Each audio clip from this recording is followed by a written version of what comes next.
Welcome to the Sugar Hill Podcast, where we focus our lens on the roots of our behaviors and talk about ways to improve our lives in the present, which readies us for the journey of chasing our life's purpose. I'm your host, Jeremy, author, coach, and speaker, and every day I wake up to help people operate at their highest potential through self-awareness. I hope you walk away with at least one thing you can implement every day to live the life that you deserve. Today's episode is about attaining peace. After listening to today's podcast, you will be able to identify and apply ways to attain and keep your peace.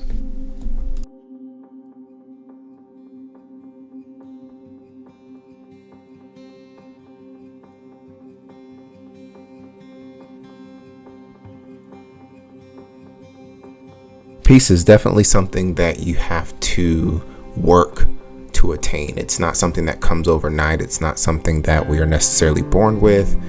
It's not even something that people aspire or even know to aspire, especially if their foundation or upbringing suggests that it is not something that is possible to attain.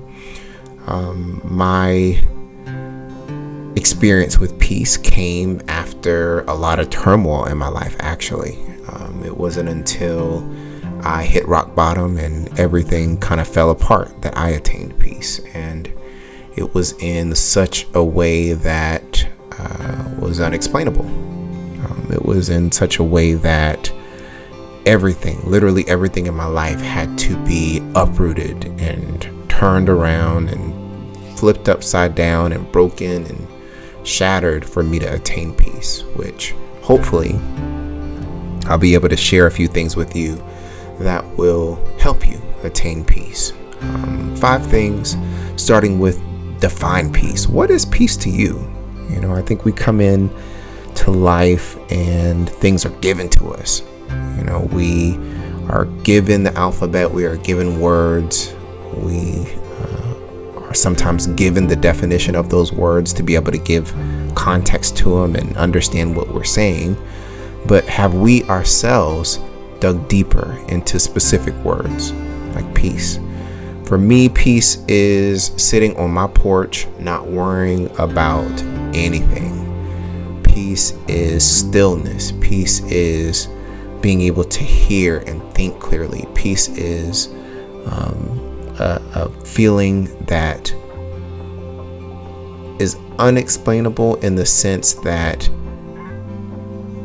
if you haven't experienced it, or the opposite of it, you really wouldn't know what it is, right?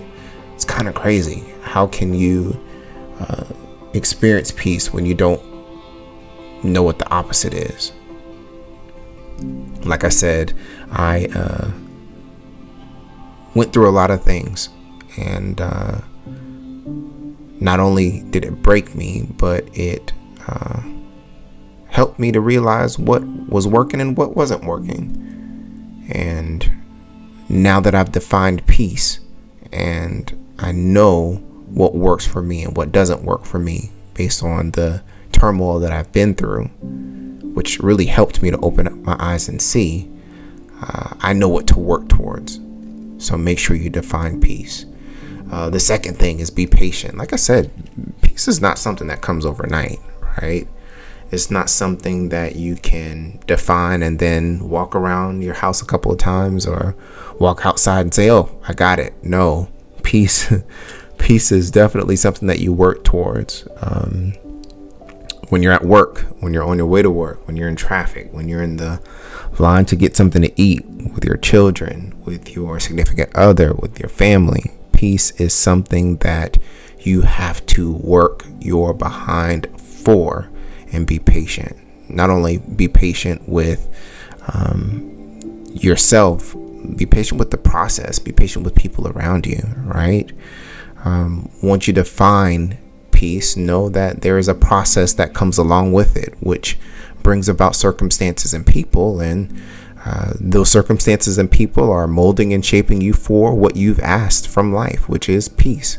We obviously don't see it unless we look through the right lens, but I assure you, it's definitely working, not working us, but working out in what we asked for. So you got to be patient. The next step is really grounding yourself. What do I mean by grounding yourself? When I say ground yourself, I mean ground yourself in the present moment. Use your 5 senses as a focal point to hone in on the present moment and to disrupt your thoughts, your emotions, the things that you feel are happening to you, which are actually for you.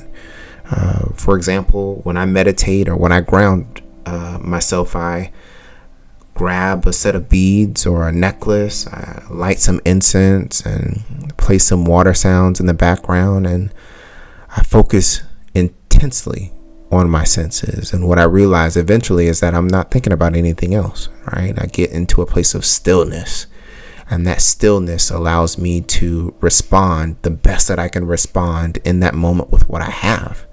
And thus, I'm able to be patient when somebody cuts me off in traffic. I am able to be patient when family members or friends are doing something that might be irritating. I can be patient when I go to work and maybe things aren't going the way that they should, because I'm grounding myself in the present moment. And then, of course, like I've been saying from the beginning, it doesn't happen overnight. It is definitely not an overnight thing. You have to practice consistency. I've heard this phrase before: perfect practice makes perfect. And although there's no such thing as being perfect, it really does make sense. You got to practice, and practice some more. It's nothing like some good old practice. And why do you practice? Because you have to build that muscle. We have probably been going our entire lives not having peace, right? So we've only known the opposite of it. And our life, our norms, our lenses are all rooted in probably the opposite of what we're focusing on or trying to attain. So it would make sense for it not to come as easily unless something drastic or miraculous happens. So you got to practice it. You got to practice it when you wake up. You got to practice it at work or on the way to work. Like I said, in the food line, with your children, with your significant other. Practice. And lastly, hold yourself accountable. If you really want peace, especially when you've only known the opposite of it, you'll definitely do whatever it takes. Hold yourself accountable. If you know that you are making conscious choices to bring anything other than peace to yourself, then what's at stake, right?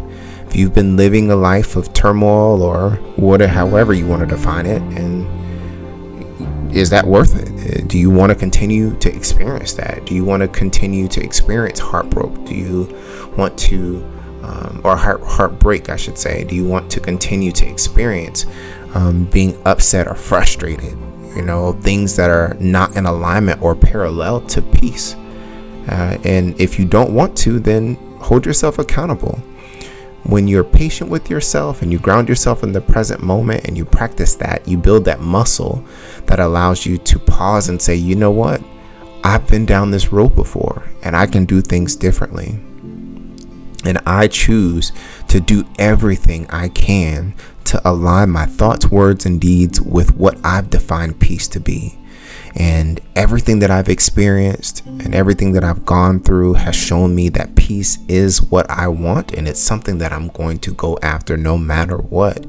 Because what's at stake is my life. What's at stake is my purpose. What's at stake is my ability to live the life that I want to live. And if it takes me walking away from friends or family members or a job or whatever it might be, then it is so worth it, because peace will help you through everything. Peace will help you to be still in moments of turmoil. It'll help you to get through moments of sorrow. It'll help you to get through disappointments, the good, the bad, and the ugly. So I hope that what we've talked about so far really, really resonates with you. Define peace. Be patient with yourself. Ground yourself in the present moment. Practice and hold yourself accountable. This has been the Sugar Hill Podcast. This is Jeremy, signing off.